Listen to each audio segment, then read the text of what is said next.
I was working at Brooke Army Medical Center, BAMC, San Antonio. I remember walking in to work, walking down the hallway in the basement, and I realized that,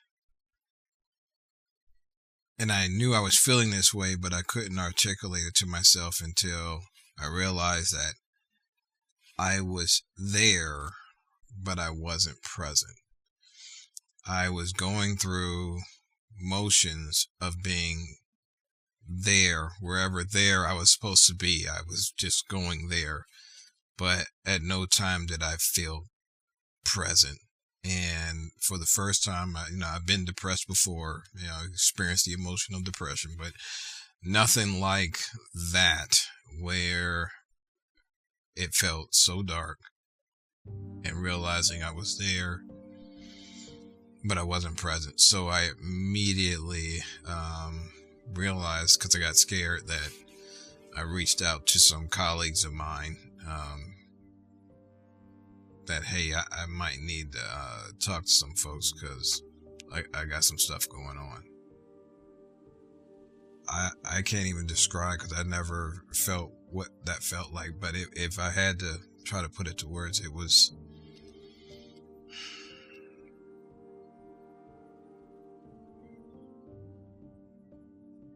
I would have to say that it was, do this now before catastrophe strikes. And that catastrophe wasn't a career, it was life. And not necessarily like life or death, like, you're going to go do some harm, but you knew that this was about life. You have to go get seen. And I went and got seen. Honestly, I guess I'm still healing based on the emotions I'm feeling right now and discussing it. But I would tell you that discussing it was a part of the healing process. The acknowledgement of it, that you weren't okay. And you know what? It's okay. You weren't okay. The doctor I had at the time, we developed a trusting relationship where I was able to, over time, continue to unpack everything that was going on at that time in my life. And the more repetitive, it's almost like when I teach my daughter how to swim, and you start her off at the wall and you just say, swim this far and nothing more, and that's it. And then the next time, go back to the wall, and it's the next appointment. All right, now honey, I want you to swim to me this far. All right, great job, now go back to the wall. And eventually you're at the halfway or 75% of that whole pool. And like, all right, babe, this is it. You're ready now. And until you're able to take that journey in whatever the crucible experience is, and really dig deep, pull back those layers. But with each appointment, that was happening until culminated where we felt like, you know what, you've kind of run your course here. Continue to acknowledge it, continue to talk through it, continue to reflect on it without going back. That was the biggest thing, was about how do you acknowledge it without going back to the dark place. So that's what we really worked on, was it's okay after you finish your appointments to acknowledge it, to talk about it, to use it as an opportunity to encourage others and relate to others. I would tell you that's the thing that the whole experience made me more sensitive to: empathy. Being more sensitive and empathetic to other people's challenges in life. So it definitely softened me up a bit. When life hits you hard, you come out on the other end and you reflect on it.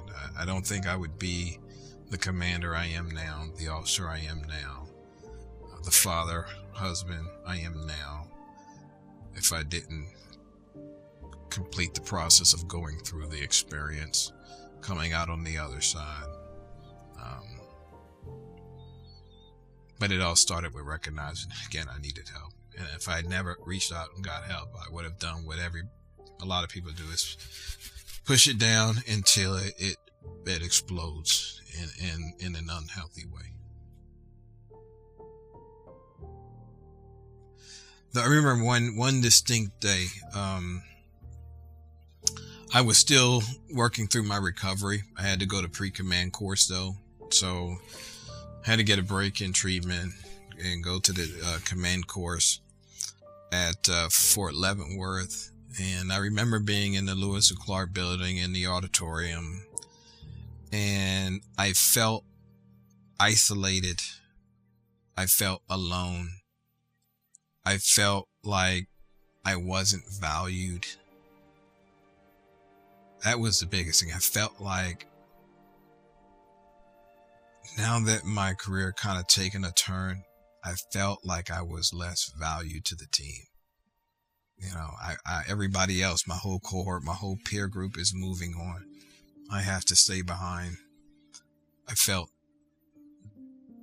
unappreciated and devalued. I remember telling myself right then and there in that auditorium, I wrote it down. I have it in my notebook right now that I refer to something. It's right on me. I keep it on me. No one in my organization will feel this way. I will not allow anyone in my organization to feel devalued, to feel like they don't matter. No one in my organization, I will not allow anybody in my organization to feel like they're unimportant, unappreciated, and devalued. Everybody in my organization, to the best of my ability, will feel valued and know that they matter, that they're an important part of the team. I told my wife that. I said, babe, we're going to love on this organization like no organization's ever been loved on. And that's all I'm trying to do. Thanks for watching. If you or someone you know is struggling, know that there is help. Call 988 and press 1 for Military Crisis Line. You are not alone.